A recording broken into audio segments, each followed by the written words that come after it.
Assalamualaikum warahmatullahi wabarakatuh. Perkenalkan, nama saya Fira Aprilia Susanti, NIM 63020190036. Baik, di sini saya mendapatkan tugas untuk ulangan tengah semester studi kelayakan bisnis Islam. Tugasnya yaitu saya membuat suatu rancangan usaha dan saya menganalisis dari 3 aspek. Yang pertama yaitu aspek hukum, yang kedua aspek lingkungan, yang ketiga aspek pasar dan pemasaran. Baik, yang di sini saya akan menjelaskan tentang analisis usaha Kopbisa atau kopi biji salak. Baik, yang pertama kita ke latar belakangnya terlebih dahulu. Latar belakang bisnis Kopbisa. Kenapa saya memilih bisnis Kopbisa atau kopi biji salak? Karena bisnis ini adalah bisnis yang dapat dikembangkan di daerah-daerah pelosok seperti tempat saya. Baik, bisnis yang ingin saya kembangkan adalah unit usaha dalam bidang makanan, yaitu dalam bidang minuman, yaitu kopi biji salak. Penggemar kopi biji salak semakin hari semakin meningkat, mulai dari kalangan anak-anak sampai kalangan orang dewasa. Dan apalagi di daerah saya belum terlalu ada kedai-kedai kopi yang dapat menawarkan kopi biji salak, karena kebanyakan kopi itu hanya kopi biasa. Baik, kopi biji salak adalah kopi yang dengan bahan baku menggunakan biji salak. Apalagi di daerah saya sangat banyak sekali bahan baku untuk membuat kopi biji salak tersebut. Baik, yang selanjutnya yaitu struktur organisasi. Nama usaha Kopbisa atau kopi biji salak. Bidang usahanya yaitu dalam bidang usaha minuman, jenis usahanya yaitu home industry. Nama produk kopi biji salak. Terus yang selanjutnya yaitu alamat. Alamat toko atau alamat home industry ini terletak di Jalan Gulon Soka kilometer 4 RT 2 RW 5 Serumbung Magelang. Baik, yang selanjutnya kita ke tujuan usaha. Tujuan pendirian usaha kopi biji salak. Yang pertama yaitu sebagai sarana untuk melatih dalam memulai usaha. Yang kedua yaitu memberikan tempat untuk penikmat kuliner kopi dan kuliner yang manis lainnya. Yaitu yang ketiga yaitu untuk menyalurkan hobi dan mencari pendapatan. Yang keempat yaitu untuk menyalurkan praktek dari perkuliahan yang telah didapat. Jadi tujuannya itu karena untuk mendapatkan laba dan itu sebagai latihan wirausaha kita.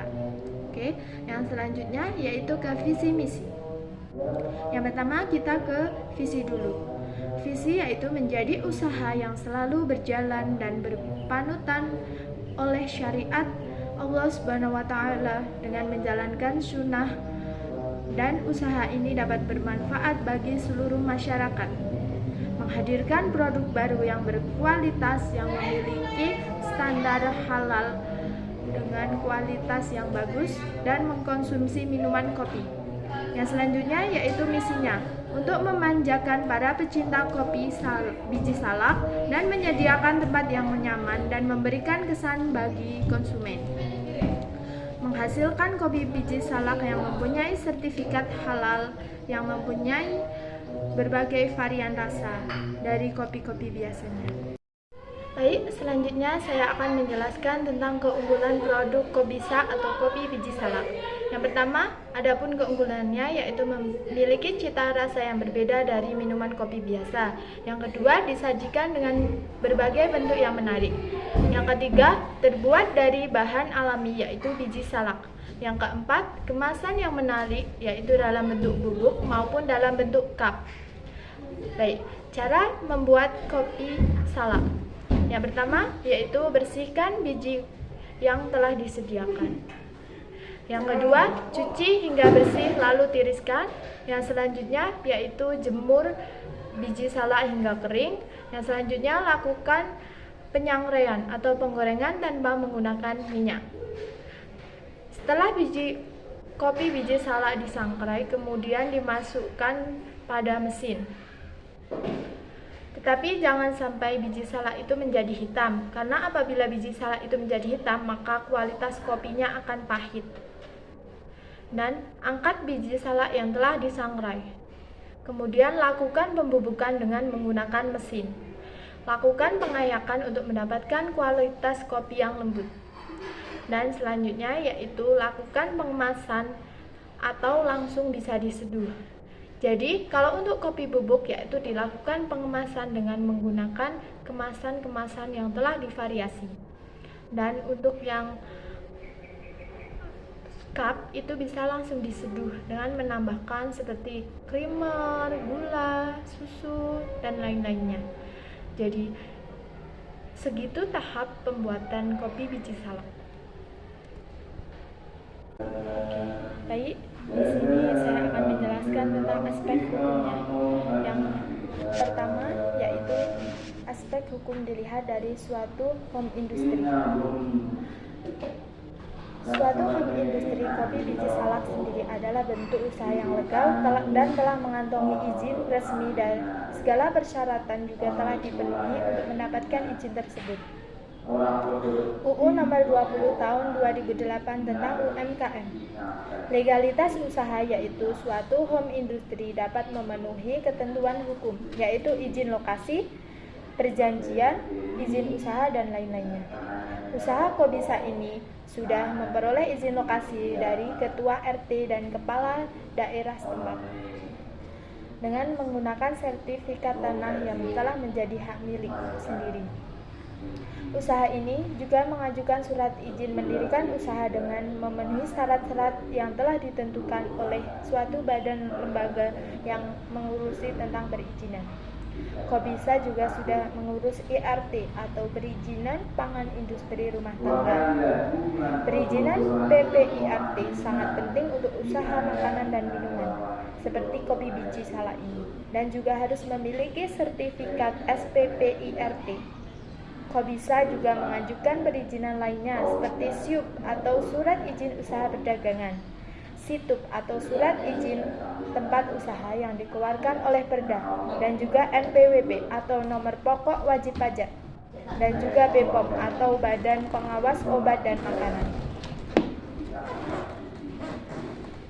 Jadi, badan usaha ini telah untuk mendapatkan label halal dengan cara mengajukan perizinan kepada BPOM. Baik, selanjutnya yaitu kita menganalisis dengan aspek lingkungan. Baik, analisis tentang aspek lingkungan. Suatu usaha harus mempertimbangkan lingkungan sekitar tempat berdirinya usaha. Keseimbangan ekosistem juga harus selalu dijaga agar tidak merusak lingkungan. Dan juga kontribusi home industry atau usaha Kobisa atau kopi biji salak terhadap masyarakat dan lingkungan, yaitu tentang penyerapan tenaga kerja, penyediaan lapangan pekerjaan, dan juga kontribusi pembangunan dan pendapatan daerah.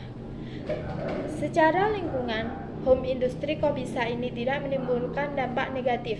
Hasil produksi kopi biji salak adalah sampah dapur. Pembuangan sampah dapur akan dikelola sesuai dengan jadwal pembuangan sampah. Kopi ini menggunakan bahan baku salak dan bijinya. Salaknya itu dapat digunakan untuk manisan dan bijinya dibuat untuk menggunakan kopi. Dan juga limbah kopi biji salak yang dihasilkan juga dapat dikelola menjadi pupuk dan produk lainnya. Dan juga secara sosial itu malah memberikan dampak positif, karena dengan adanya usaha Kobisa ini dapat memberikan lapangan pekerjaan bagi masyarakat yang pengangguran. Karena dengan adanya usaha ini dapat menyediakan lapangan pekerjaan bagi masyarakat sekitar hingga membantu perekonomian masyarakat sekitar, dan juga memberikan pendapatan daerah dengan memberikan 10% dari hasil penjualan untuk pembangunan daerah.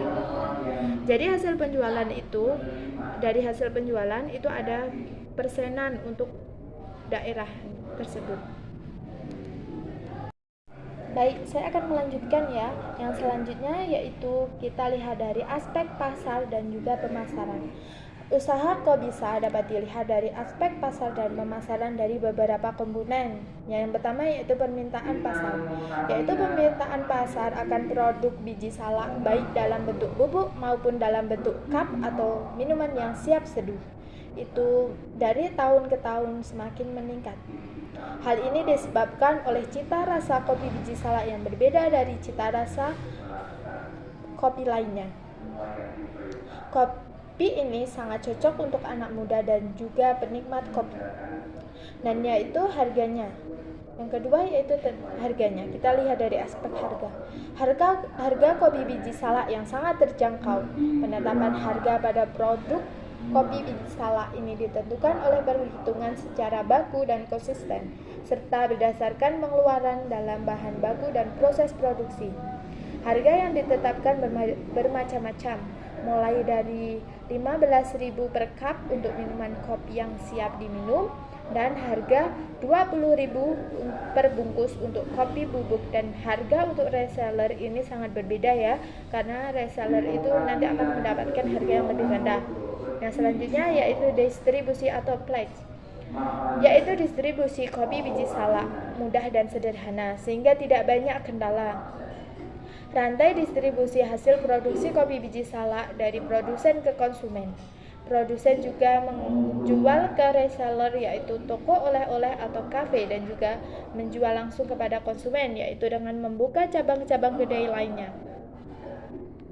Jadi untuk itu banyak sekali kedai-kedai kopi yang menawarkan kopi biji salak dengan berbagai varian yang terbaru, yaitu dengan ditambahkan creamer, coklat, dan lain-lainnya. Dan yang selanjutnya yaitu promosi. Dari home industry Kobisa melakukan kegiatan promosi untuk mendapatkan pelanggan. Promosi itu mulai dari media sosial hingga selebaran-selebaran. Media sosial seperti WhatsApp, Instagram, dan juga bisa juga dari YouTube, dan media sosial lainnya. Dengan membuat brosur, yaitu kita membuat brosur dan juga memberikan tester di pasar sebagai langkah pengenalan produk dan membuat logo produk yang menarik konsumen. Serta dalam produk itu juga tercantum semua informasi tentang produk kopi biji salak. Yang selanjutnya yaitu dilihat dari aspek konsumen, yaitu kopi ini dijual di pasar dengan sasaran para penikmat kopi dan seluruh masyarakat. Kopi biji salak sangat mudah diterima oleh masyarakat karena kopi biji salak ini memiliki cita rasa yang berbeda dari kopi-kopi lainnya. Dan kopi biji salak ini cocok untuk berbagai semua golongan, mulai dari golongan anak-anak hingga golongan orang dewasa. Kandungan kafein kopi biji salak ini juga lebih rendah dibandingkan dengan kopi lainnya. Selanjutnya yaitu dilihat dari aspek produk yang ditawarkan, yaitu produk kopi biji salak ini menggunakan variasi dari kopi yang menggunakan bahan baku biji salak. Produk ini sangat menarik dengan cita rasa yang unik dan kandungan kafein yang rendah. Produk ini ditawarkan ke pasar untuk mendapatkan perhatian pembeli dan dapat memenuhi kebutuhan yang pembeli butuhkan. Mungkin sekian penjelasan dari saya. Video ini saya buat untuk memenuhi tugas ulangan tengah semester studi kelayakan bisnis Islam. Dan saya ucapkan terima kasih kepada semua teman-teman yang telah menonton video ini, dan juga kepada ibu dosen, kepada Ibu Desi saya ucapkan terima kasih karena telah memberikan tugas ini dan membuat saya mengetahui tentang suatu usaha, dan saya dapat menganalisis dari berbagai aspeknya. Terima kasih, sekian dari saya. Wassalamualaikum warahmatullahi wabarakatuh.